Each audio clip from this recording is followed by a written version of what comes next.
Hello, नमस्कार साथियों। मैं राकेश स्वागत करता हूं आप सभी का आपके अपने YouTube channel RD campus online में। प्यारे साथियों, जैसा कि हम जानते हैं ये समय ये दौर बहुत कठिन परिस्थिति का दौर है, जिस समय हम पूरा देश एक वैश्विक महामारी जो कोरोना है उससे प्रभावित है। उससे ख़ास तौर पर जो अपना छात्र वर्ग, शिक्षक वर्ग अर्थात हम बात करें शिक्षा जगत, वो काफ़ी प्रभावित हुआ है। तो मैं आपसे उम्मीद करूंगा कि आप इस कोरोना काल की घड़ी में घर पे होंगे, स्वस्थ होंगे, सुरक्षित होंगे, मस्त होंगे, आनंदित होंगे, प्रसन्न चित्त होंगे और अध्ययनरत होंगे। सबसे बड़ी बात यही आपसे मंगल कामना करूंगा आपके लिए कि आप बिल्कुल अध्ययनरत होंगे, क्योंकि आपने इससे पहले बहुत बढ़िया तैयारी मानता हूं कि आपने की होगी, लेकिन जैसे ही लॉकडाउन लगा तो आपकी तैयारी काफ़ी प्रभावित हुई है। लेकिन दोस्तों, आप सभी जानते हैं कि आप लॉकडाउन लगे, आपकी तैयारी अगर डिस्टर्ब हो तो उससे एग्ज़ाम या एग्ज़ाम पे कोई आपसे आपसे स्पेशली आपसे कोई प्रभाव नहीं पड़ेगा। क्योंकि अगर आप अपनी तैयारी को सुचारू रूप से जारी रखेंगे, चाहे कैसी भी परिस्थिति हो, कठिन परिस्थिति में अगर आप मेहनत करते हैं तो ही आप एक हीरा बन के चमकेंगे, है ना। तो अगर आप इस परिस्थिति में अपनी जो अध्ययन जो प्रक्रिया है उसको बिल्कुल जारी रखें। और दोस्तों, उस अध्ययन प्रक्रिया को जारी रखने के लिए छोटा सा सहयोग हमारा भी होगा कि आपके लिए घर बैठे ये बिल्कुल फ्री क्लास मैथ सब्जेक्ट के मैं प्रोवाइड करवा सकूं, जिससे आप पढ़ करके अपनी जो ये टॉपिक, आज मैं आपके लिए एक ऐसा टॉपिक लेके आया हूँ जो अक्सर स्टूडेंट काफ़ी क्वेरीज, काफ़ी समस्या, काफ़ी डाउट और काफ़ी कॉम्प्लिकेशंस होते हैं इस चैप्टर पर।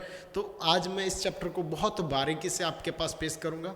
और दोस्तों, मैं आपको बता दूं कि अगर आप इस चैनल पर, अगर आज आप पहली बार देख रहे हैं तो मैं आपसे रिक्वेस्ट ये होगी कि आप इस चैनल को सब्सक्राइब कर लें, क्योंकि आप देख पा रहे हैं कि पीछे मेरे डिजिटल यानी इंटरेक्टिव पैनल है जिस पे आपको एक क्लास मिलने वाली है, और ये हमारे चैनल की पहली क्लास होगी। तो आगे भी आपको इस प्रकार की कक्षाएं जो देखनी है तो आप इस चैनल को सब्सक्राइब कर लें। और अगर क्लास अच्छी लगे तो इसको लाइक करिएगा, ज़्यादा से ज़्यादा लोगों के पास शेयर कीजिएगा, ताकि हमें और मोटिवेट होने का मौका मिले। और मोटिव एक ऐसा वर्ड है, एक ऐसी चीज़ है जिससे आप कोई भी लक्ष्य हो उसको भेज सकते हैं। अगर आपके अंदर आंतरिक प्रेरणा है तो आप उस लक्ष्य को भेज सकते हैं। और ये आंतरिक प्रेरणा आप अगर हमें थोड़ा जो इस आवश्यकता को पूर्ति करते हैं तो हमारी जो मोटिवेशन है वो और तेज होगा, है ना। तो मैं अब आज के जो इस चैप्टर की शुरुआत करूंगा और बाकी बातों को हम करते रहेंगे पूरे चैप्टर के साथ। और यही आपसे रिक्वेस्ट रहेगी कि थोड़ा ध्यान से देखिएगा, क्योंकि मैं बिल्कुल बेसिक से इस चैप्टर की चर्चा करने वाला हूँ। और बेसिक जिसको आता है वो कोई भी एग्जाम हो, competitive exam, one day competitive exam में कभी भी नहीं रुकेगा। गणित के मामले में जिसको बेसिक आता है उसको दावे के साथ लिख के दे सकता हूँ कि वो कभी भी नहीं रुकेगा, उसका स्कोर जो है उससे बेटर रहेगा अगर उसको बेसिक आता है तो बेसिक के लिए थोड़ा टाइम दीजिएगा। बाकी चीज़ों में मैं आपसे खुद जल्दी करवाने की कोशिश करूँगा, लेकिन बेसिक में थोड़ा टाइम दीजिएगा। चैप्टर अपना है टाइम, स्पीड एंड डिस्टेंस। तो साथियों, इस चैप्टर में कुछ भी नहीं है, इन तीनों चीज़ों के बारे में आप बहुत पहले जानते हैं। अगर कोई साइंस या मैथ्स का स्टूडेंट है तो टाइम एंड डिस्टेंस के बारे में बहुत अच्छे से पढ़ रखा है, और नहीं पढ़ रखा है तो आज मैं आप किसी भी स्ट्रीम से हो, किसी भी स्ट्रीम से, आप ग्रेजुएशन हो, आप 12th पास हो या 10th पास हो, आपको मैं बिल्कुल इतने बेसिक से बताऊंगा कि आपको दिमाग में सेट हो जाएगा। लेकिन थोड़ा बनने के रहिएगा, साथ में पैसेंस रखिएगा और लास्ट तक देखिएगा। टाइम जानते हैं, अगर मैंने यूँ बोला आपके सामने, कोई वर्ड बोला या मैंने कोई भी कार्य किया, ये मैंने इतना सा लिखा, तो इसमें भी मेरे कुछ ना कुछ टाइम लगा होगा। तो जो आपके पास जिस कार्य, जिस समय अवधि में आप काम करते हैं वही आपका समय है, ठीक है। बात आती है कि जो समय किया जा रहा है उसमें आप कितना कर रहे हैं। जैसे मैं कहूँ कि आपको मैं 1 घंटे में जितना कुछ पढ़ा सकूँ वो मेरी एक स्पीड होगी। अर्थात मैं कहूँ कि मैं आपको 100 क्वेश्चन 1 घंटे में करवा सकूँ तो ये 1 घंटे में मेरे 100 क्वेश्चन मेरी स्पीड होगी। अगर आप एक धावक, एक दौड़ने वाले हैं तो 1 किलोमीटर दौड़ने में, जब आपको 1 किलोमीटर दौड़ने का अल्टीमेट आपको एक प्रोजेक्ट दिया जाए तो 1 किलोमीटर दौड़ने में आप अगर 1 घंटा ले लेते हैं तो ये आपकी क्या हो जाती है, चाल। अर्थात इकाई समय में जो आप दूरी तय करते हैं वही हमारी क्या होगी, चाल, ठीक है। आप जो भी कार्य, अक्सर आपको आपकी जो समय है उसमें आपको घंटे, हावर मिल सकते हैं, आपको मिनट मिल सकते हैं, ठीक है, और आपको उसमें सेकंड भी मिल सकते हैं। उसके अलावा भी बहुत सारी इकाइयाँ हैं जिसके मैं आगे चर्चा करूँगा, आप बने रहिएगा, सारी चीज़ों को मैं आपको बताऊँगा। तो ये वाली आपकी इकाइयाँ होंगी। दूरी के लिए आप जानते हैं कि किलोमीटर भी आता है, मीटर भी आता है, सेंटीमीटर, डेसीमीटर, मिलीमीटर, जो आपके पास हेक्टर, डेका सारे आते हैं उनकी मैं चर्चा करूंगा। उसके अलावा इसमें मील भी आते हैं, यार्ड भी आते हैं, तो वो चीज़ें भी हम चर्चा में लेंगे। फिर बात करते हैं स्पीड होगी। अब आता है डिस्टेंस क्या होता है। अगर मैं आपको कहूँ कि ये वाला कोई व्यक्ति यहाँ से यहाँ तक गया, तो यहाँ तक जो इसने विस्थापन हुआ, यानी आपने कुछ क्षण पहले, 1 घंटे पहले आपने देखा कि यहाँ था, 1 घंटे बाद यहाँ गया, तो 1 घंटे में उसने बोला कि 7 किलोमीटर चल चुका है। तो ये तो 7 किलोमीटर तो हो गई उसकी दूरी, और 1 घंटे में उसने कितना चला, 7, तो वो उसकी क्या हो गई, चाल। चलिए इसके लिए कुछ बेसिक से फॉर्मूले होते हैं जिनको आपको याद रखना होता है, उनके बारे में चर्चा कर लेते हैं।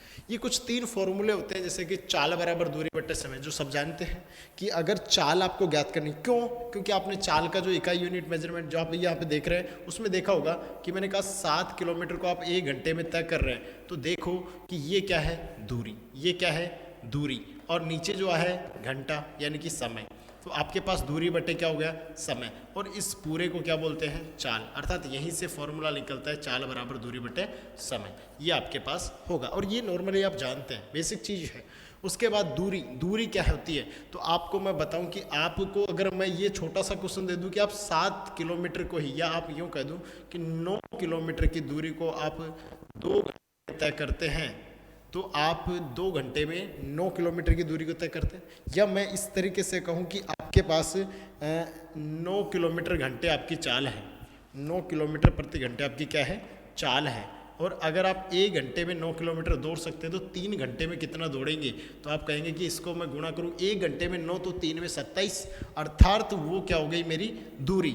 लेकिन मैंने क्या कहा कि जो आपकी 27 किलोमीटर दूरी हो गई वो आपने 9 को 3 से गुणा करने पर लेके आए, अर्थात ये क्या है, आपकी चाल, और ये क्या है, समय। चाल को समय से गुणा कर दीजिएगा, आपके पास निकल के आती है दूरी। अब बात आती है समय क्या होता है, तो समय आप जानते हैं कि अगर आपने 12 किलोमीटर की दूरी को, अगर आपने 12 किलोमीटर की दूरी है और उसको आप क्या करते हैं, 1 घंटे में आप भागने में इतने तेज हैं कि 4 किलोमीटर भाग सकते हैं, तो आप 12 किलोमीटर को कितने घंटे में पूरा कर सकते हैं, तो आप जानते हैं कि यहाँ पे किलोमीटर से किलोमीटर गया, 4 से कटा 3, और ये बच गया 3 घंटे बच गया आपके पास, यानी वो काम आपने 3 घंटे में किया। तो किया क्या, ये थी दूरी, और नीचे क्या था, चाल, अर्थात दूरी बटे चाल बराबर क्या होता है, समय, जो आप समझ पा रहे होंगे।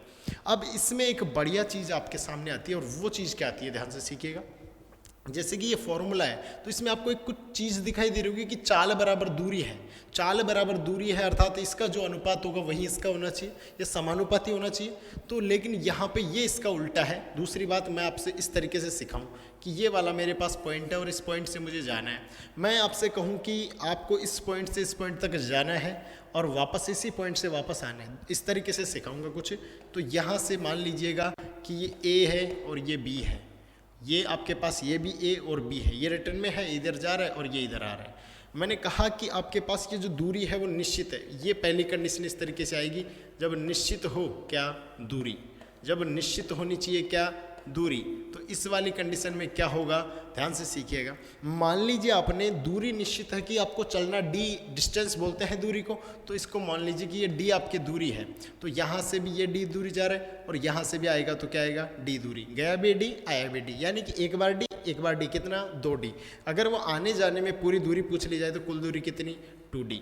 अब हम बात करते हैं कि उसके पास चाल, मान लीजिए कि हमारे पास चाल S1 की स्पीड से जा रहा है और S2 की स्पीड से आ रहा है। अगर ये इसको जाने में T1 समय लगता है और आने में T2 समय लगता है, तो आप क्या कहेंगे कि आपके पास दूरी बराबर होता है चाल गुणा समय, होता है कि नहीं होता है। तो आप कह सकते हैं कि जाने में उसको दूरी जो हुई वो दूरी हो गई S1 × T1, ठीक है, और उसके बाद आने में भी वही डी दूरी तय कर रहा है और उसके लिए वो क्या कर रहा है, S2 × D2, सॉरी T2।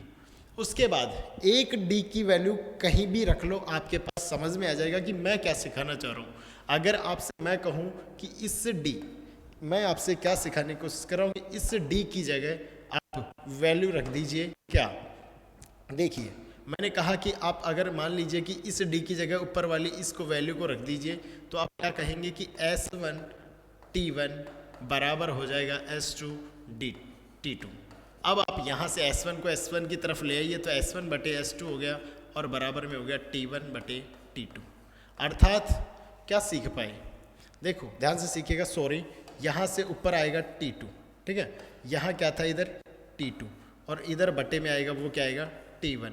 तो अब आपको इतना सा सीखना है कि S1 के बराबर में S2 है, यानी दूसरी पहली वैल्यू के बराबर में दूसरी। अर्थात आप ये कह सकते हैं कि जब आपके पास निश्चित दूरी होती है उस कंडीशन में हमेशा जो आपकी चाल आएगी वो चाल हमेशा या इन्वर्स प्रोपोर्शनल यानी कि व्युत्क्रमानुपाती होगी या विलोमानुपाती होगी किसके, तो आप यहाँ से बात करेंगे 1/समय की। अर्थात ये बात आप सीख पाए होंगे कि यदि मेरी चाल का जो अनुपात होगा उसका बिल्कुल विपरीत, बिल्कुल उल्टा क्या होगा, समय का अनुपात होगा। कैसे देखिएगा, मैं यहाँ पे कहूँ कि मेरे पास 2 किलोमीटर प्रति घंटे की रफ्तार से एक बार इस चाल से गया, दूसरी बार 3 किलोमीटर प्रति घंटे की रफ्तार से जा रहा है, तो उसका जो अनुपात होगा चाल का, स्पीड का जो रेशियो होगा वो हो जाएगा 2:3। तो आपके पास समय का अनुपात आपसे पूछा जाए तो समय का अनुपात हो जाएगा आपके पास 3:2। इसके मैं कुछ क्वेश्चंस करवाऊंगा तब आपको अच्छे से समझ में आएगा। अभी इसका बेसिक सीखेगा कि कैसे आप इसको उल्टा लिख सकते हैं, और उल्टा मैंने यहाँ पे करना बताया, इसको आप अच्छे से सीख सकते हैं। चलिए फिर अगली बात क्या आती है कि यहाँ पे एक चीज़ तो कांस्टेंट हो गई, दूसरी बात आ जाएगी जब आपके पास टाइम कांस्टेंट हो अर्थात समय कांस्टेंट हो, समय निश्चित हो, इस वाली कंडीशन में आप क्या करेंगे। यदि आपके पास समय निश्चित आ रहा है तो ध्यान से सीखिएगा कि मैं क्या सिखाना चाह रहा हूँ। समय निश्चित है, अब इस वाली कंडीशन में जब उसके पास टी वैल्यू माना कि टी समय है, इस बिंदु से वापस इस बिंदु पर जा रहा है तो उसमें उसको जाने में क्या लगेगा, टी समय, और टी समय लगेगा और उस टी समय में वो मान लीजिएगा कि d1 दूरी तय कर रहा है। अब आपके पास ओनली कांस्टेंट वैल्यू है टी, न कि डी, यानी डी इधर गया तो अलग है और आएगा तो भी अलग है, मान लीजिए, तो इसको बोल दिया d2, और इसमें आपके पास यहाँ भी t1 समय लग रहा है।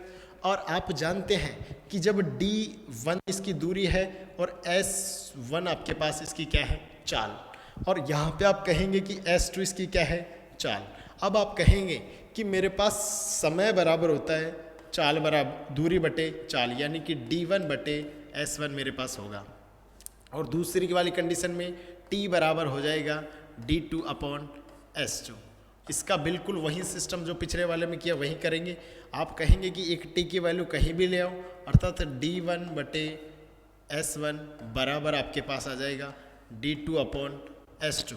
अब यहाँ पे आप क्या क्या चेंजेस ला सकते हैं, तो मैं कहूँ कि इधर इस s2 को लेके आऊँ तो ये हो जाएगा s2/s1 बराबर में d2/d1।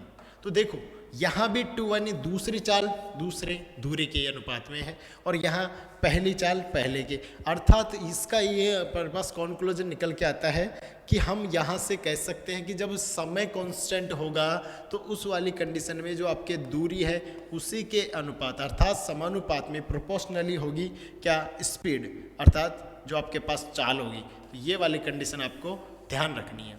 इसी के सीक्वेंस में एक और इस चीज़ को आप समझ सकते हैं कि जब आपके पास स्पीड कांस्टेंट होगी, क्या होगी, स्पीड कांस्टेंट होगी। इस वाली बात को भी ध्यान से सीखना, जब स्पीड कांस्टेंट होगी तो इस वाली वैल्यू में जब आपके पास स्पीड कांस्टेंट होगी तो इस वाली कंडीशन में आपको क्या समझना है कि आपके पास वहीं d के समानुपाती होगा t। समझ में आ रही है बात। तो ये वाली चीज़ आप सीख जाएंगे। ये 3 बातें आपको मैं सिखाने की कोशिश कर रहा हूँ जिससे आप बहुत अच्छे क्वेश्चंस बनाएंगे। कैसे कैसे बनेंगे वो मैं आपको सिखाऊंगा। आप बिल्कुल बेसिक से इसके नोट्स बनाते चले, जैसे ही मैं बोलूँगा वहाँ पे आपको पीछे घुमा के देखना है कि कैसे उसका आंसर आया था। ठीक है, यहाँ तक बात समझ में आ गई। अब हम कुछ आगे एक और नई चीज़ सीखते हैं, चाल समय दूरी इकाई मात्रक परिवर्तित। अर्थात आपके बहुत बार ऐसा होता है कि आपकी जो चाल है दूरी है वो इस तरीके से किलोमीटर प्रति घंटे में है और उसको हमसे पूछा जाता है कि बताइए मीटर पर सेकंड में क्या होगा। ऐसी कंडीशन आपके पास सामने आती है और बहुत बार आती है। तो हम क्या सीखते हैं, इसको सीखने से पहले जरा सा थोड़ा सा ये बात सीख लेते हैं कि आप जानते होंगे अगर 1 किलोमीटर की बात करूं, मैं ध्यान से सीखना, 1 किलोमीटर की बात करूं तो इसको मीटर में बदलना है। सब जानते हैं, आप भी जानते हैं कि 1 किलोमीटर बराबर क्या होगा, ध्यान से जानते हैं ना। तो 1 किलोमीटर बराबर होगा 1000 मीटर। तो ये वाली बात आप याद रखेंगे। फिर आपके पास आ जाएगा कि 1 घंटे बराबर क्या होता है, तो 1 घंटे बराबर होता है 60 मिनट, और 1 घंटे बराबर 7 मिनट होता है। अगर मैं कहूँ बराबर कितना सेकंड होता है तो आप कहेंगे कि जब मेरे पास घंटे में 60 मिनट है ठीक है, घंटे में 60 मिनट है तो 1 मिनट में 60 सेकंड है, तो 60 सेकंड 60 मिनट से गुणा करें तो यहाँ पे 1 घंटे की वैल्यू कितनी आ जाएगी, तो कि 60 का 60 से गुणा सेकंड में ये बदल जाएगा, अर्थात हमारे पास 3600 सेकंड इसकी वैल्यू हो जाएगी 1 घंटे की। ऐसी चीज़ें आपको बहुत ज़रूरत पड़ेगी। देखो कैसे, मैंने कहा कि किलोमीटर है, अगर उसको मीटर में बदलना है तो आप जानते हैं कि किलोमीटर को मीटर में लाना है, यानी कि 1 को आप किससे गुणा करेंगे, 1000 से, तो क्या आ जाएगा, मीटर। तो उसी प्रकार आप 1 घंटे को 3600 सेकंड से गुणा कर देंगे तो वो भी किस में बदल जाएगा, सेकंड में। तो आप यहाँ से कह सकते हैं कि किलोमीटर को मीटर में लाना है तो क्या मैं 1000 मीटर लिख सकता हूँ। आप घंटे को कह सकते हैं कि आप यहाँ पे 3600 सेकंड में लाना है तो क्या मैं इस तरीके से लिख सकता हूँ। चलो ठीक है, ये बात आप जानते होंगे। तो आप इसको जब सॉल्व करेंगे तो आपके पास ये आपके 2 से कटा, यानी कि आपके पास बचेगा क्या, 5/18 मीटर पर सेकंड में आपकी ये वैल्यू आ गई। अर्थात आपको जब भी किलोमीटर से मीटर पर सेकंड में जाना है तो उस वाली कंडीशन में आपको उसको 5/18 से गुणा करना होगा। ये वाली बात आप सीख पाए होंगे, क्यों होता है 5/18 से गुणा, ये आप सीख पाए। बहुत बार आपने देखा कि डायरेक्ट 5/18 से गुणा कर देते हैं, नहीं गुणा नहीं, यहाँ पे सीखो कि किस तरीके से गुणा किया जाता है। अब बात आती है दूसरी कि आपको मीटर पर सेकंड है और इस मीटर पर सेकंड को अगर चेंज करना हो किलोमीटर पर हावर में, तो उस वाली कंडीशन में क्या होगा, बिल्कुल इसका उल्टा ही तो है। हम भी इसका उल्टा कर सकते हैं कि इसको 18/5 से गुणा कीजिए, लेकिन थोड़ा सा समझ लीजिए पैसेंस रख के कि क्यों मैं परिवर्तन कर सकता हूँ। देखो यहाँ पे क्या करना होगा, जब हम कहेंगे कि मीटर को अगर आपको किलोमीटर में लाना है, अगर आप इसको किलोमीटर में लाएं तो आप क्या कहेंगे कि 1 मीटर आपके पास है, तो उसमें यदि 1000 का भाग दे दिया जाए तो वो बदल जाता है किसमें, किलोमीटर में। अर्थात मैं कह सकता हूँ कि ये मीटर है तो मैं इसको 1/1000 भी तो कह सकता हूँ किलोमीटर बनाने के लिए। चलो किलोमीटर मैंने लिख दिया, उसके बाद मुझे अब घंटे में यानी सेकंड को मुझे घंटे में बदलना है, तो वही बात आ जाएगी आपके पास कि आप 1/3600 लिख करके और उसके बाद सेकंड लगा सकते हैं। सॉरी, इसको 1/3600 को यानी घंटे कह सकते हैं, ठीक है। अब आप देखिएगा, बिल्कुल इसको सॉल्व करेंगे तो 1/1000 अपनी जगह है। उसके बाद में जब आप ये 3600 ऊपर आ जाएगा घूम करके, ऐसी छोटी छोटी चीज़ें आप जानते होंगे, ये आपसे उम्मीद होगी हमें। 2 0 से ये कट गया, वापस काटते हैं तो 5 और इधर काटते हैं तो 18, यानी कि आपके पास आया 18/5 किलोमीटर प्रति घंटे। ये अच्छी चीज़ आप फिर सीख पाए होंगे, क्लियर है। अब बात आती है कि क्या आप किलोमीटर को भी मीटर पर मिनट में बदल सकते हैं क्या। किलोमीटर घंटे को आपको मीटर पर मिनट में बदलना पड़ जाए तो आप किस तरीके से करते हैं। कुछ स्टूडेंट कहेंगे सर बहुत ईजी है, हम पूछे क्या है, तो वो कहेंगे कि इसको आप 50/3 से गुणा कर दें तो हमारा आंसर आ जाएगा। आ जाएगा क्या, अरे 50 से करें या 3/50 से गुणा करें, तो आप 50/3 से गुणा करें। कैसे आया, वही बात लिखेंगे कि 1000 आपके पास है मीटर में लाने के लिए, किलोमीटर से मीटर पे चल रहे हैं, फिर घंटे से मिनट में चलें तो आप जानते हैं कि 60 मिनट होते हैं घंटे में, तो 0 से कट गया ये, इससे काटा तो आपके पास आ गया 50/3, जो आप अच्छे से सीख पाए होंगे, ठीक है। अब आपके पास आगे इसी को लाना है, तो इतनी बात तो सीख गए होंगे कि इसका उल्टा गुणा कर दें तो हो जाएगा। बहुत बार कंडीशन ये आएगी कि सर आप कहेंगे कि 5/18 है और 18/5 है, तो आप हमें ये बताइए कि इनमें से किसका यूज़ कैसे करें। बहुत बार कन्फ्यूज़न हो जाती है, तो आपको कुछ भी नहीं करना, बहुत आराम से करेंगे कि 5/18 है तो ये ऊपर छोटी वैल्यू है, और आपको अगर बड़े से छोटा, यानी कि आप ऊपर देखेंगे कि किलोमीटर से मीटर, ये छोटा ही तो है मीटर, तो छोटे पे चलना है तो आपको जो छोटी वैल्यू है उसको ऊपर रखना है और बड़ी को नीचे रखना है। अब बड़े पे चलना है तो बड़ी को ऊपर रखना है और उससे गुणा कर देना है, ठीक है। ये वाली चीज़ समझ गए। यहाँ पे थोड़ा सा उल्टा होगा, यहाँ पे छोटे पे चलने के लिए बड़े को ऊपर रखना होगा और बड़े के चलने के लिए उसको नीचे रखना होगा, ठीक है। इतनी बात क्लियर है। चलो अब हमें क्या होता है कि कुछ कंडीशन ऐसी भी आ जाती है जहाँ पे किलोमीटर के अलावा कुछ क्वेश्चंस ऐसे आते हैं डायरेक्टली कि उसमें आपको आता तो है लेकिन पढ़ा नहीं, तो कैसे आएगा। तो बहुत ईजी है, देखो कैसे करेंगे। जैसे किलोमीटर है, उसके बाद आ जाता है हेक्टामीटर आ जाता है, ठीक है। उसके बाद में आ जाता है डेकामीटर आ जाता है, ठीक है। और उसके अलावा भी आते हैं, तो मैं बात करते चल रहा हूँ, ठीक है। हेक्टा आ गया और उसके बाद डेका आ गया, फिर आ जाता है मीटर आ जाता है, ठीक है। उसके बाद में आ जाता है, जैसे कि मैं कहूँ जैसे कि मैं कहूँ मीटर के बाद में आपके पास डेसीमीटर आ गया, उसके बाद आपके पास सेंटीमीटर आ गया, और उसके बाद आपके पास आ गया मिलीमीटर। ठीक है। तो यहाँ पे किलोमीटर से जब हेक्टा पे चलेंगे तो आपको मैं सिखा दूं कि अभी अभी सीखा था कि 1 किलोमीटर को मीटर में लाने के लिए 1000 से गुणा करना पड़ता है। उसी प्रकार आप देखें कि 1000 में कितने जीरो, 1 2 3, और यहाँ पे मीटर को चेक करें तो 1 2 3, कितनी सीढ़ी नीचे आए, 3 सीढ़ी आने पर 3 जीरो का प्रयोग किया। यहाँ पे 1 सीढ़ी नीचे उतरे तो कितने से गुणा करना होगा, 10 से। अर्थात 1 किलोमीटर को जब चेंज करने की बारी आएगी तो 10 से गुणा करते ही ये किस में बदल जाएगा, हेक्टा में बदल जाएगा। ये बात आप सीख जाएंगे आज। ठीक है। अगली बात करते हैं।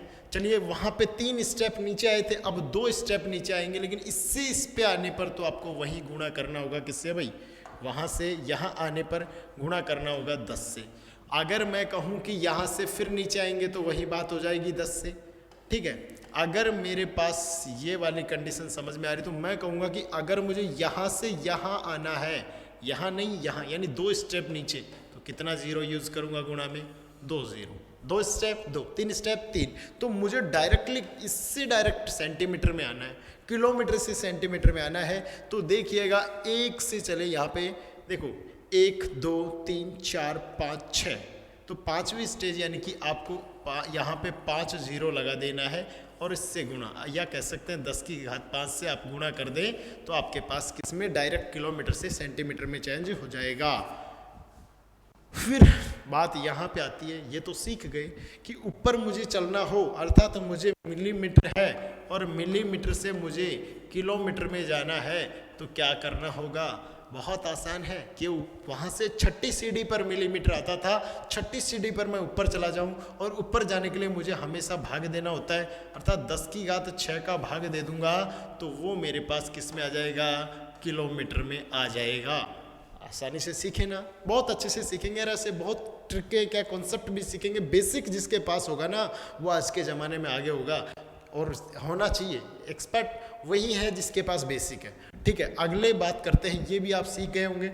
चलिए आगे की तरफ चलते हैं। अब अगला पॉइंट आता है आपका एवरेज स्पीड, औसत चाल। औसत चाल क्या होती है, पहले मैं आपको बता दूं। औसत चाल को समझना है तो इस बात को अच्छे से सीखना होगा कि औसत चाल के लिए क्या आपको आना चाहिए। बेसिक में हमेशा दिमाग में औसत चाल आना चाहिए कि औसत चाल बराबर होता है कुल दूरी जो आपने तय की है। ठीक है, कुल दूरी जो आपने तय की है, और उसके अलावा ये कुल दूरी हो गई, और कुल दूरी में आपने कितने समय में वो दूरी तय की है, वो आपके पास जो कुल समय आपसे आएगा पूछेगा, वही आपके पास क्या हो जाएगी, आपकी एवरेज स्पीड। जो आप कुल समय, जितना समय में आप वो दूरी तय कर रहे हैं, वही आपका क्या हो जाएगा, एवरेज स्पीड हो जाएगा। ठीक है, अच्छे से आ रही है आवाज़ तो ठीक है।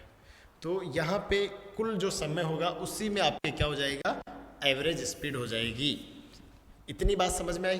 कैसे पूछा जाए, कैसे, तो मैंने कहा कि आपने पहली जो 20 किलोमीटर की दूरी है वो आपने 5 घंटे में तय कर ली है भाई, और आपके पास अगली जो 10 किलोमीटर की दूरी है वो आपने 10 किलोमीटर की दूरी को तय कर लिया भाई, कितने घंटे में, तो यहाँ पे मैंने कहा कि चलो इसको भी आपने 5 घंटे में कर लिया है। अब आपसे पूछा गया, थोड़ा सा इसको बड़ा कर लेते हैं, वैल्यू को अच्छा रहेगा समझने में। ठीक है, यहाँ से हम ये बात कर लेते हैं कि आपने ये 30 किलोमीटर की दूरी है, और 30 किलोमीटर की दूरी को आपने यहाँ पे तय किया कितने में, तो आप यहाँ से तय कर लिया, मान लीजिएगा मैं यहाँ पे इसको 5 घंटे दे देता हूँ। अब आप आसानी से सीखेंगे।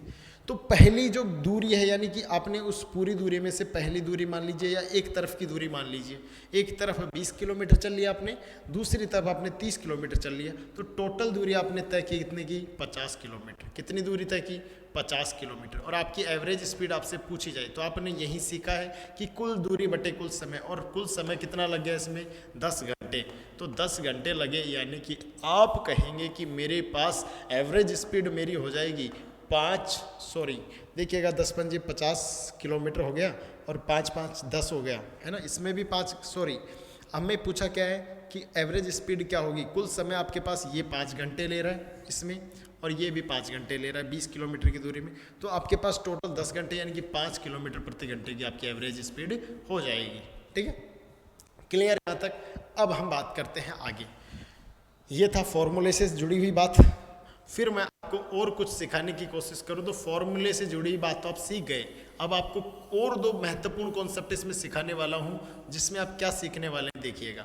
महत्वपूर्ण कॉन्सेप्ट ये होगा कि जब एवरेज स्पीड में भी आपको अगर कांस्टेंट वैल्यू में आपकी स्पीड दे दी जाए, कांस्टेंट वैल्यू में टाइम दे दिया जाए, या आपके पास आपको अब बहुत बार आपने पढ़ा कि जब 2 चाल आपके पास फाइंड आउट हो, गिवन हो, फॉर फाइंड आउट करना एवरेज स्पीड, तो उस वाली कंडीशन में एक कंडीशन ये आएगी कि आपके पास जब निश्चित दूरी होगी, यहाँ भी यही कॉन्सेप्ट काम करेगा, निश्चित क्या होगी भाई, दूरी होगी, तो उस वाली कंडीशन में आपकी एवरेज स्पीड का फॉर्मूला आपने बार बार पढ़ा है, और यही कि एवरेज x प्लस वाई, आपने बार बार इस फॉर्मूले को पढ़ा है, 2x upon x plus Y. कैसे आया, बेसिक सीखना चाहेंगे, सीखना चाहेंगे तो जुड़े रहिएगा। आप यहाँ पे वही बात आपके आती है कि इस पॉइंट से इस पॉइंट पर आप जा रहे हैं, तो यहाँ पे आप दूरी को d से डिनोट करते हैं, डिस्टेंस, तो यहाँ पे जाने पर भी d दूरी, और वापस इसी दूरी को यहाँ तक आए तो ये भी d दूरी, अर्थात एक बार और 2 बार में इसने कितनी दूरी तय कर ली है, 2d दूरी तय कर ली है। ये बात आप सीख गए, कुल दूरी मेरे पास 2d आ चुकी है। अब इसमें मैंने अगर कोई दूरी तय की है तो कुछ समय भी लगा होगा और कुछ चाल भी चली होगी, तो मैं कह दूं कि मेरे पास चाल s1 है और समय t1 है, मैं कह दूं कि s2 मेरे पास चाल है और t2 मेरे पास है, समय है। तो अब मेरे पास मेरी जो एवरेज स्पीड है वो मुझे बताइएगा। और आपने सीखा कि एवरेज स्पीड का एक ही फॉर्मूला जिंदगी भर चलेगा कि कुल जो दूरी होगी उसमें कुल समय का भाग दे दो, आपके पास बिल्कुल आपके पास एवरेज स्पीड निकल के आएगी। तो आप कहेंगे कि ये मेरे पास हो गया, अब मैं यहाँ से मुझे ये चाहिए, तो मैं कहूँगा s1 इंटू s2, और मेरे पास डिस्टेंस आता है। मुझे क्या कहना है कि यहाँ पे मेरे पास डिस्टेंस कांस्टेंट है, और मेरे पास है जो है एवरेज स्पीड यानी t1 चाहिए, और t1 चाहिए तो मैं कहूँगा कि d में मैं भाग दे देता हूँ s1 का, तो t1 आ गया। मैं यहाँ पे भाग दे देता हूँ कि t2 के लिए कि मेरे पास t2 बराबर d में भाग दे देता हूँ s2 का, तो ये t2 आ गया।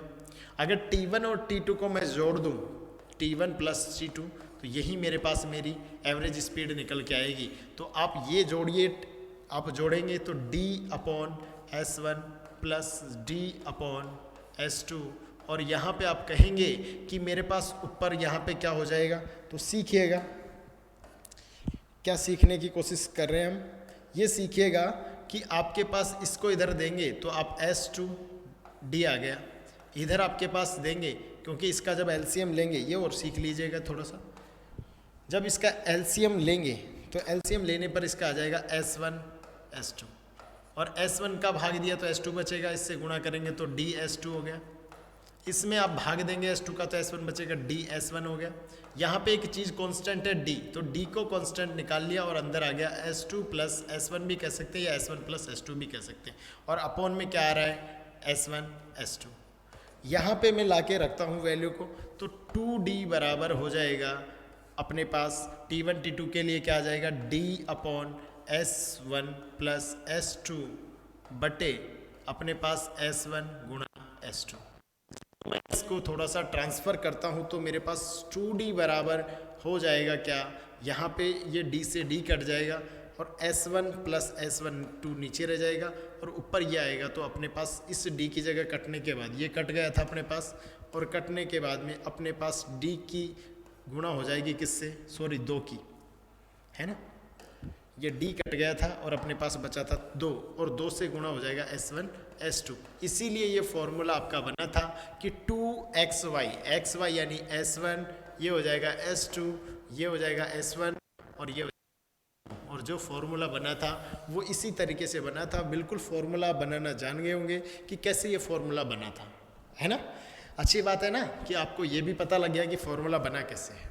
चलिए एक और कंडीशन इसमें क्या आती है, वो कंडीशन मैं सिखाता हूँ इसी वाली चीज़ में।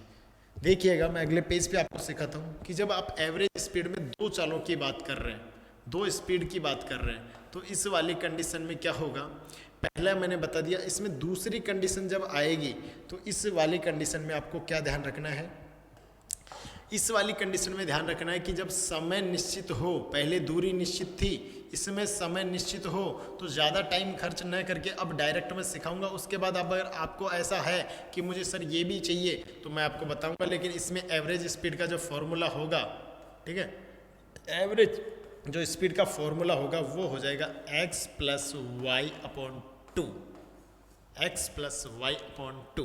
अरे सीखिए ना, क्या बात है, अपने पास एवरेज स्पीड में सीखा है कि अपने पास टोटल, अपने पास क्या होनी चाहिए, डिस्टेंस, अपने पास टोटल क्या होना चाहिए, टाइम, और total distance, total time T D upon T T, है ना।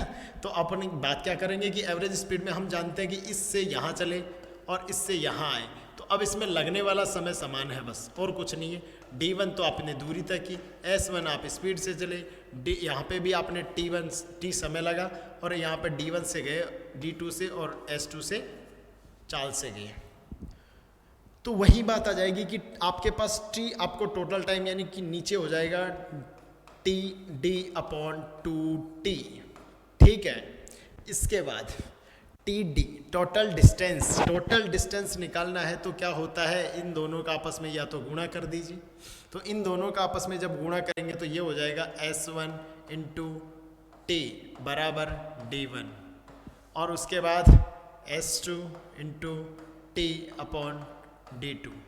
जब आपके पास t की वैल्यू कांस्टेंट है, इधर मैं ले आता हूँ तो ये रखी जाएगी, और रखने के बाद जो काट पीट के बचेगा वो लगेगा, देखो कैसे आएगी, आप जानते हैं कि यहाँ से S1 इसके डाउन में आ जाएगा, ठीक है, तो S1 यहाँ आ गया, S2 इसके नीचे आ गया, और वहीं आप घूम फिर के बात करेंगे तो वो वाली ऊपर वैल्यू आ जाएगी, और T से T कट जाएगा, और जो बचेगा वो ऊपर आपके पास रह जाएगा, ठीक है। या इस तरीके से फॉर्मूला आप बना सकते हैं, कोशिश कीजिएगा, नहीं बनता है तो हम हैं, कमेंट कीजिएगा। तो ये दो कंडीशन हो गई कि आपके पास जब स्पीड कांस्टेंट हो तो उस वाली कंडीशन में एवरेज स्पीड का फॉर्मूला आएगा x plus y upon two. हमेशा जीवन में याद रखना, एवरेज स्पीड की बात आएगी तो वहाँ तो हमेशा बात एक ही करनी है। क्या बात करनी है? बात एक ही करनी है कि मुझे हमेशा कुल दूरी में कुल समय का भाग देना है। कहाँ से लाना है वो मैंने सिखाया है। चलिए अगली बात कर लेते हैं। अगर आपके पास बात की जाए कि अगर आपके पास 3 चालें दी जाए, बड़ी बात है भाई, एक साथ 3 चालें दी जाए, तो 3 चाल देने की बात कर रहे हैं, 3 चालें दी जाए तो इस वाली कंडीशन में क्या होगा, और आपसे पूछी जाए एवरेज स्पीड बताइए, तो एवरेज स्पीड के लिए अक्सर इसमें एक फॉर्मूला बनता है और वो आप पढ़े होंगे कि 3xyz upon xy plus yz upon zx। ये वाला फॉर्मूला चलता है। कैसे आया सिखाऊंगा। आप जानते हैं कि अभी मैंने सिखाया, एक दूरी चली, दूसरी दूरी चली, तीसरी दूरी चली, या इसी राउंड में आप 3 चालों की बात करें तो डिस्टेंस कांस्टेंट होगी, तो ये भी डी, ये भी डी और ये भी डी। अर्थात यहाँ पे मैं डायरेक्ट कह सकता हूँ कि ये x स्पीड है, ये y स्पीड है और ये z स्पीड है, या इस तरीके से कह सकता हूँ, समझ लीजिएगा। तो यहाँ से जब मैं इसको सॉल्व करते आऊँगा तो मेरे पास यहाँ पे डायरेक्ट भी कह सकता हूँ कि मेरे पास अगर मैं टोटल डिस्टेंस की बात करूँ एक बार की, तो एक बार की तीनों चालों का जो एलसीएम होगा वही हमारे पास होगा। तीनों का एलसीएम आता है x y z, या डायरेक्ट भी आप कह सकते हैं d। अगर एक बार में पता है तो 3 बार का d हो जाएगा अपने पास 3d, और उसमें टोटल टाइम जो लगेगा, इसमें आप कैसे निकालेंगे, तो आप जानते हैं x स्पीड है, y स्पीड है और z स्पीड है। तीनों का एवरेज जो आपने एलसीएम लिया तो आपके पास x, y और z आता है। आप x का भाग देते हैं तो yz बचता है, y का भाग देते हैं तो xz बचता है, और z का देते हैं तो xy बचता है। इस वाली कंडीशन में ये टोटल टाइम हो गया, और इसी टोटल टाइम को यहाँ रखा गया है और रखने के बाद सोल्व किया गया है। बहुत अच्छे से सीखा आपने। चलिए ये फॉर्मूला भी फाइंड आउट किया आपने, कहाँ से आया कैसे आया, क्वेश्चंस में भी और सीखेंगे। आगे चलते हैं। आपने दूरियाँ और एवरेज स्पीड सीखी है, अब हम बात कर लेते हैं सापेक्ष चाल, रिलेटिव स्पीड के बारे में बात कर लेते हैं। उसके बाद कुछ क्वेश्चंस करेंगे और अच्छे कॉन्सेप्ट के बारे में और भी चर्चा करेंगे, ठीक है। चलिए शुरुआत करते हैं इस अगले क्वेश्चंस की। देखिएगा, सबसे पहली बात, सापेक्ष चाल रिलेटिव स्पीड क्या है, देखने के बाद आप सीखेंगे कि रिलेटिव स्पीड के बारे में यहाँ पे क्या हो रही है चर्चा। रिलेटिव स्पीड सापेक्ष चाल होता क्या है, आप इस बिंदु से इस बिंदु पर चलने वाले हैं, तो आप जब इस बिंदु से जा रहे हैं तो आप दो व्यक्ति इसी बिंदु से जा रहे हैं, एक की चाल 4 किलोमीटर प्रति घंटे है, दूसरे की चाल 6 किलोमीटर प्रति घंटे।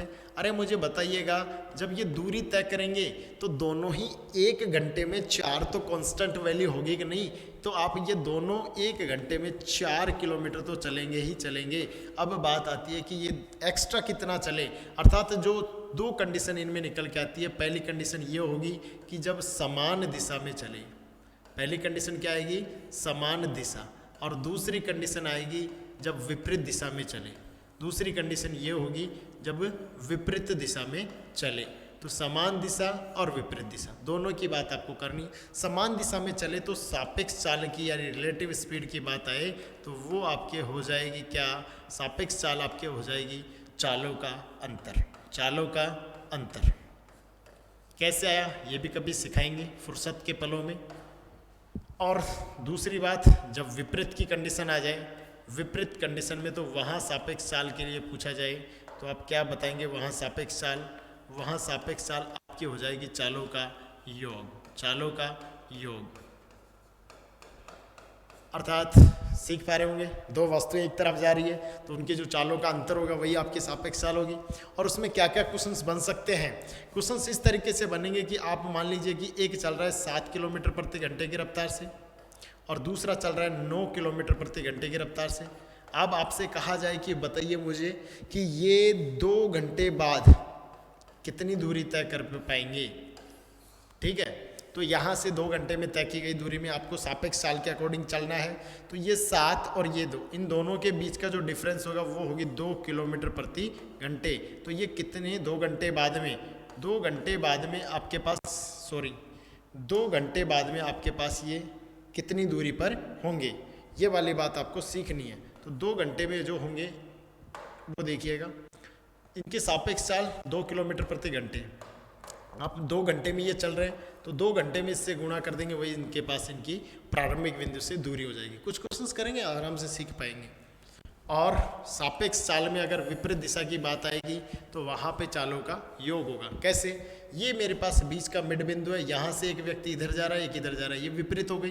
ये 3 किलोमीटर के हिसाब से चल रहा है, ये 4 किलोमीटर प्रति, तो 1 घंटे में ये कितना चल सकते हैं, तो ये 1 घंटे में इनकी सापेक्ष चाल हो जाएगी 7 किलोमीटर प्रति घंटे की, ये इनकी सापेक्ष चाल होगी। पूछा जाए कि 7 घंटे बाद कितनी दूर पर होंगे आपस में, तो 7 घंटे बाद ये 5 किलोमीटर की दूरी पर होंगे। ये बात आप सीख पाएंगे। अगली बात, दूरी ज्ञात करनी अगर आपको पड़ी और पहले और बाद वाली कंडीशन आए तो एक फॉर्मूला चलता है, वो आप फॉर्मूला सीखेंगे। S1 इंटू S2 अपॉन आपके पास ये वाली कंडीशन आ जाएगी S1 S2।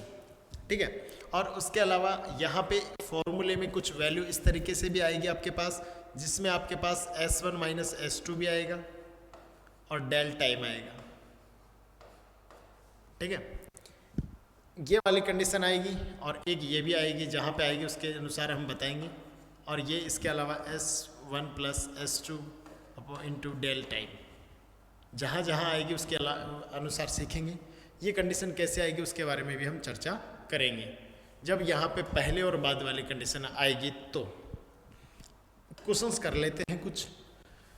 छोटा सा क्वेश्चंस है, 72 किलोमीटर की चाल से 30 सेकंड में तय दूरी होगी। कितने, 72 किलोमीटर की चाल से। तो सीधी बात है 72 किलोमीटर की चाल से चलना है और 30 सेकंड में दूरी जा रही है। दोस्तों चेंज करने का यही मोटिव रहता है हमारा, चाल को इकाई में कोई चेंज नहीं करना चाहिए अगर ये चीज़ ना बदलते। यहाँ पे घंटे की बात कर रहा था, यहाँ सेकंड की बोलिए तो इसको पहले सेकंड वाली वैल्यू में यानी मीटर पर सेकंड में चेंज कीजिएगा। तो आप जानते हैं कि मैंने सिखाया था 72 इंटू 5/18 कर लिया जाए तो ये किस में आ जाएगी, मीटर पर सेकंड में। ठीक है, तो आप यहाँ पे कहेंगे 4 और ये हो गया 20 मीटर पर सेकंड। अब आप यहाँ पे डायरेक्ट 30 से गुणा कर दें तो आपके पास कितना आ गया, 600 मीटर की दूरी पर होंगे ये 30 सेकंड बाद में। क्लियर क्वेश्चंस, बहुत इजी क्वेश्चंस है, इसी तरीके से बनेंगे। अगले क्वेश्चंस की बात करें, देखो प्यारा क्वेश्चन भी है, अच्छा भी है और सीखने लायक है। कार ए से दोगुनी गति से दौड़ रही है। जो कार बी है वो कार ए से दोगुनी गति से। देखो दोस्तों, आप जानते हैं कि कार दो है, एक ए है और एक बी है। अगर मेरे पास जिससे दोगुनी दौड़ रही है तो उसको एक मान लो और दूसरे को दो मान लो। अनुपातों में पढ़ाऊंगा कभी, तो यहाँ पे दोगुनी बी से, कार बी ए से दौड़ रही है ना, तो ए को एक मान लो और बी को आप दो कह दो। तो आपके पास दो गति से दौड़ रही है यानी चाल। ये कह सकते हैं कि ये इनके चालों का अनुपात हो गया, चालों का अनुपात। अब आगे कह रहा है कि यदि कार जो समय ले रही है ए 1 से 1/2 घंटे ले रहा है 90 किलोमीटर की दूरी तय करने में, तो आप इसको एक की चाल निकल के आ जाएगी, दूसरे की आप आराम से निकल सकते हैं। तो आपके पास पता है कि यहाँ पे ये समय है, ये दूरी है, तो अब आप इससे क्या निकल सकते हैं, चाल। और ये कौन है, ए की चाल आप निकाल सकते हैं। तो चाल बराबर आप कहेंगे, इसको सोल्व कर ले थोड़ा, तो ये हो जाएगा 2 एकम 2 और एक, ये कितना होगा 3/2 घंटे, इसको बोल सकते हैं। क्लियर। अब हम यहाँ से कहेंगे कि चाल बराबर, देखिएगा चाल बराबर हमारे पास 90 क्या आ जाएगा 2, अर्थात इसको काटे तो 30 और इससे गुणा करें तो कितना आ जाएगा भाई 3/2 बोला ना इसने, 3/2 घंटे। तो यहाँ से इसमें भाग लग गया और इसको इससे गुणा कर दें तो अपने पास इसकी चाल आ जाएगी कितनी, कितनी आ जाएगी, 2 से गुणा करें तो 60 किलोमीटर प्रति घंटे की स्पीड इसकी हो जाएगी। और हमसे क्या पूछा है कि बताइए कि जो है कौन बी, उसकी चाल कितनी होगी। तो सिंपल सी बात है, जब एक की वैल्यू हमारे पास 60 किलोमीटर आती है तो दूसरे की वैल्यू आपके पास बिल्कुल सिंपल सी बात है कि ये 2 गुना पे बैठेगा, अर्थात इसको गुणा करें तो किससे, यहाँ पे 120 किलोमीटर प्रति घंटे की इसकी रफ्तार हो जाएगी। तो इसके लिए आंसर हो जाएगा डी। बिल्कुल आसान क्वेश्चन था, अच्छे से करें। आप जानते भी हैं कि जब ये 60 में दौड़ेगा तो ये 120 में दौड़ेगा, क्वेश्चन कहीं से भी गलत नहीं होगा। अगले क्वेश्चन की तरफ चलते हैं। क्वेश्चन क्या कह रहा है, एक बस 90 किलोमीटर की गति से दौड़ रही है, वह 20 सेकंड में कितनी दूरी तय करेगी। तो ये इसकी स्पीड है, वही सेकंड है। पिछला क्वेश्चन की तरह बिल्कुल आसान क्वेश्चन है। जब भी आपके पास 18 के मल्टीपल में अगर आए, 18, 36 आए, 54 आए, 72 आ जाए, है ना, 90 आ जाए, तो आप जानते हैं 18 से 1 का गुणा यानी 5 मीटर पर सेकंड हो जाएगी।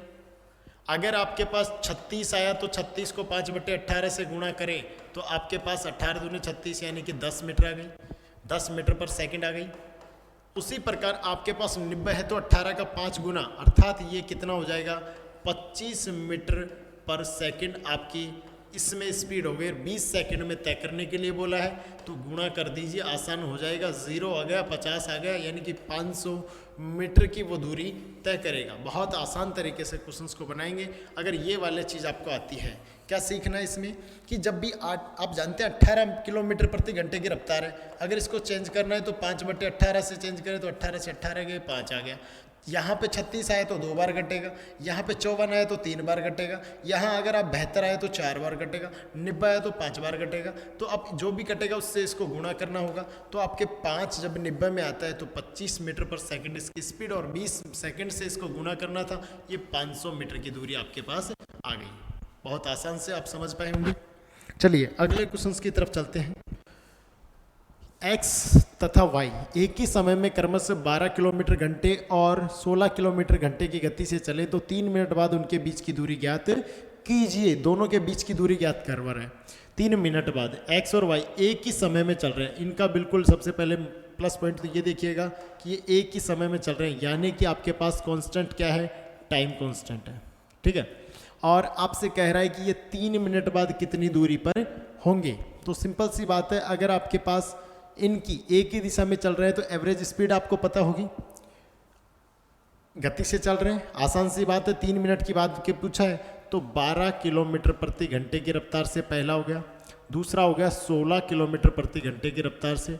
और अब आप यहाँ पे देखिएगा कि जब दोनों एक ही दिशा में चल रहे हैं तो 16 और 12 यानी 4 किलोमीटर प्रति घंटे की रफ्तार से इनकी सापेक्ष चाल हो जाएगी। पूछा क्या है कि दोनों के बीच की 3 मिनट बाद के बीच की दूरी क्या हो जाएगी, और बीच की दूरी पूछी है तो आप जानते हैं कि 3 मिनट को अगर घंटे में, क्योंकि सभी चीज़ें मीटर में है तो या तो इसको किलोमीटर इसमें बदलिए पहले मिनट में, और मिनट में बदलने के लिए आप जानते हैं कि 50/3 से गुणा करते हैं इसको, तो आप इससे गुणा करेंगे तो हमारे पास ये कितना आ जाएगा, ये आ जाएगा 200/3। और इसमें आपसे क्या पूछा कि इसमें 3 मिनट बाद, 3 मिनट बाद में आपसे पूछा, यानी कि आप 3 से गुणा करें तो आपका आंसर हो जाएगा 200 मीटर, अर्थात दोनों के बीच की दूरी 200 मीटर हो जाएगी। बहुत आसान से आप इसको बना पाएंगे इजी से क्वेश्चंस को। देखो मैंने अभी रिलेटिव स्पीड की बात की, तो जब एक्स और वाई एक ही समय में चल रहे हैं और चल रहे हैं तो दिशा भी इनकी एक ही है, एक ही बिंदु से भी चल रहे हैं, है ना, एक ही समय पर क्रम से गति से चल रहे हैं और 3 मिनट बाद इनके बीच की दूरी, तो इस तरीके से हम इस क्वेश्चन को बना सकते हैं। अगला क्वेश्चन क्या कर रहा है, संजय और जेकोब एक ही बिंदु से विपरीत दिशाओं में, बात वही रिलेटिव की आ रही है और विपरीत यानी अपोजिट डायरेक्शन की बात कर रहे हैं, एक इधर जा रहा है और एक इधर जा रहा है, तो आप आराम से बनाएंगे इस क्वेश्चन को। क्या कह रहा है कि 7 मीटर पर सेकंड में और 5 मीटर पर सेकंड में, अरे भाई क्वेश्चन को लिखो ही मत, आप कहेंगे कि 12 मीटर पर सेकंड इनकी जो है एवरेज स्पीड हो जाएगी, ये रिलेटिव स्पीड, सॉरी रिलेटिव यानी सापेक्ष चाल हो जाएगी, और ये 42 मिनट बाद एक दूसरे कितनी दूरी पर होंगे। लेकिन थोड़ा सा कॉम्प्लिकेट बनाया इसको सेकंड में नहीं देकर मिनट में दे दिया, तो आप इसको सेकंड में बदल दीजिए। आप इसको डायरेक्टली ये कह सकते हैं कि 12 मीटर पर सेकंड है, और इसको यदि आप आराम से 42 मिनट को इसमें बदल दीजिए, या मेरे पास ये 7 मीटर पर सेकंड है और ये 5 मिनट, दोनों इस बिंदु से जा रहे हैं, तो इधर 7 में चला गया, इधर 5 में चला गया, सापेक्ष चाल इनकी 12 किलोमीटर प्रति सेकंड हो गई। अब एक सेकंड में 12 यानी 42 में कितना दौड़ेंगे, तो आप जानते हैं 42 60 आप सकते हैं, या इसको आप मीटर पर सेकंड से मिनट में बताइए, और इसमें क्या है किलोमीटर में दी है आपसे, तो किलोमीटर में हम बदल देंगे। पहले आप इसको इससे सोल्व करते हैं तो कितना आता है भाई, यहाँ पे आता है 42 को इससे गुणा करते हैं तो 24 बार दूने और बार चौके 48 और 2 50, यह आ गया इंटू कितना आ गया 60। आपको किस में बदलना है, किलोमीटर में, तो आप इसको 1000 से गुणा कर दी, भाग दे दीजिए।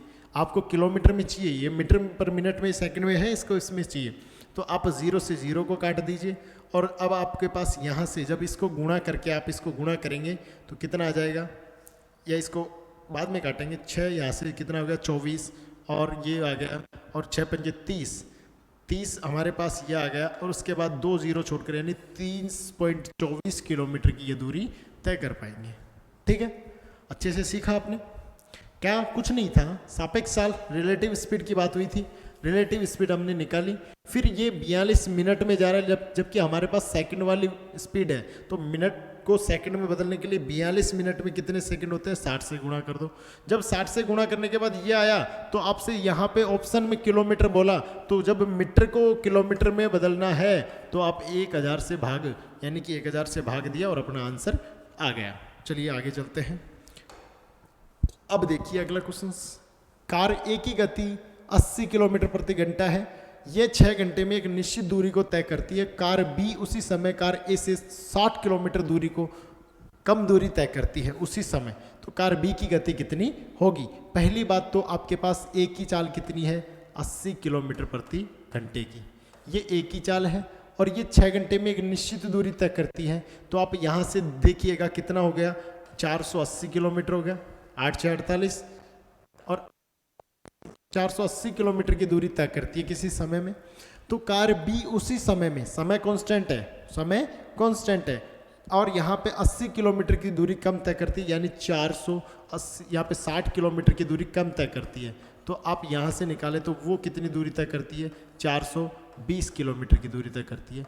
अब बात यहाँ आती है कि आपके पास बी की गति पूछी है, तो आप जानते हैं कि समय जब आपके पास, अर्थात मैं टाइम की बात करूँ, मेरे पास जब समय निश्चित हो, क्या निश्चित हो भाई, समय निश्चित हो, तो उस वाली कंडीशन में क्या होगा, समय मेरे पास कांस्टेंट यानी कि निश्चित होगा, तो उस वाली वैल्यू में 480 और अनुपात 420 निकालो, तो दूरी का जो अनुपात होगा वही स्पीड का रेशियो होगा, अर्थात 0 से 0 कट गया, 7 6 के 42 और 8 6 48, 8 7 का अनुपात है, तो यही इसकी स्पीड का रेशियो होगा। यही इसकी स्पीड का रेशियो होगा, तो इसकी गति कितनी थी 80, अर्थात 8 की वैल्यू 80 है, कितने गुना पर है 10 गुना पर, तो इसको भी 10 गुना पर बिठा दीजिए, यानी कि 70 आपके पास किलोमीटर प्रति घंटे इसकी स्पीड आ जाएगी, जो कि आपका आंसर नंबर बी हो जाएगा। क्लियर है यहाँ तक? बहुत अच्छे से समझ में आया होगा। एक क्वेश्चंस और करते हैं, उसके बाद अगली क्लास में मिलते हैं। तो एक क्वेश्चंस कीजिएगा, P और Q की गति 2:3 है, 3 घंटे में ये इतना दूरी तय करता है, तो P की गति क्या होगी? तो आसान सी बात है कि ये गति का अनुपात दिया गया और इसकी एक गति है, तो सिंपल सी बात है 2:3 इसकी गति का यानी स्पीड का रेशियो है, और आपको दी गई है एक व्यक्ति की या एक जो है उसकी गति कितनी, 3 घंटों में 360 चलता है, तो 1 घंटे में कितना चलेगा, 1 घंटे में जो चलेगा वो उसकी स्पीड हो जाएगी, अर्थात यहाँ पे 120 किलोमीटर चलेगा, और 120 किलोमीटर चलेगा तो यही इसकी स्पीड हो गई। और आप जानते हैं कि ये पहले वाले की यानी क्यू की बात कर रहा है, क्यू की गति है, अर्थात 3 के बराबर 120 किलोमीटर प्रति घंटे की रफ्तार से चल रहा है, तो इसकी वैल्यू कितनी होगी? तो ये 3 गुने पे यानी 40 को गुणा करते हैं, तो इसको भी 40 से गुणा कर देंगे, कितना आ जाएगा 80 किलोमीटर प्रति घंटे की रफ्तार से ये चलेगा, जो कि आपका ऑप्शन नंबर ए आंसर हो जाएगा। एक क्वेश्चन और ले लेते हैं। क्वेश्चन क्या कह रहा है, 75 किलोमीटर घंटे की तथा 57 किलोमीटर की घंटे की 2 बसें एक ही स्थान से एक ही गंतव्य स्थान के लिए एक साथ रवाना होती है, तो 3 घंटे और मिनट के बाद कितनी दूरी तय करेगी? बहुत सिंपल सी बात है भाई, बहुत सिंपल सी बात है। 75 किलोमीटर प्रति घंटे और 57 किलोमीटर प्रति घंटे। तो अब यहाँ पे देखो कि जब ये दूरियां हैं, तो मैं आपको बता दूं कि जब ये दूरियां हैं तो कोई बात नहीं है कि रिलेटिव स्पीड इनकी निकाल दो, और रिलेटिव स्पीड एक ही स्थान से एक ही गंतव्य स्थान के लिए जा रही है, तो समान दिशा है, और समान दिशा है तो दोनों को ऐड कर लेंगे, और ऐड करने के बाद जो आपके पास आएगी उसको ये घंटे में ही बात कर रहा है, किलोमीटर में लाना है, तो सिंपल सी बात है, इसमें इसको ऐड करेंगे, 25 इसको दे देंगे, तो बचेगा इसके पास कितना 32, यानी 132 किलोमीटर प्रति घंटे की रफ्तार से ये इनकी यहाँ पे एक ही स्थान यानी कि समान दिशा में जा रहा है, और समान दिशा में इनकी जो रिलेटिव स्पीड होगी वो इनका डिफरेंस होगा, यानी कि हम कह सकते हैं कि 60 और 15 कितना 18 किलोमीटर प्रति घंटे की रफ्तार से ये जाएंगे, और ये हो जाएगी इनकी रिलेटिव स्पीड यानी सापेक्ष चाल। तो आपके पास जब सापेक्ष चाल को कुछ भी नहीं करना, चेंज करने की आवश्यकता है नहीं, बस सीधी सी बात है कि 3/25 दिया है, और 3/25 दिया है यानी 3 घंटे और 25 मिनट, तो 3 घंटे तो है ही, और 25 मिनट को घंटे में बदले तो 60 से भाग कर देते हैं, 5 से काटा तो 25, और 5 से काटा तो ये कितना 12, 12 36, और 5 कितना हो गया 41, 41/12 आ जाएगा ये। ठीक है, सीधी बात है, 5 5 25, और यहाँ पे आ गया 12 पंजे 60, 12 36 और 5 41, तो इसको गुणा करना है 41/12 से, और 41/12 से गुणा करना है तो 6 दूने 12 और 36 18, 41 को 3 से गुणा किया तो ये आ गया 123, और 123 में आप 2 का भाग देंगे तो आपके पास क्या आ जाएगा कि देखो 6 आ गया, उसके बाद में आपके पास 1 आ गया, यानी 61.50 की वैल्यू आपके पास हो जाएगी, ये वाला आंसर आपका हो जाएगा, भाग दे दीजिएगा, सिंपल सी बात है। तो यहाँ पे आज की क्लास को मैं विराम देता हूँ, कल इससे बेहतर और अच्छे क्वेश्चंस के साथ मिलूंगा, तो आप ज़्यादा से ज़्यादा लोग शेयर कीजिएगा, और मिलते हैं रोजाना इसी सीरीज़ में और इसी सीक्वेंस में, इसी मस्ती और इसी जोश के साथ। आज के लिए इतना ही, धन्यवाद।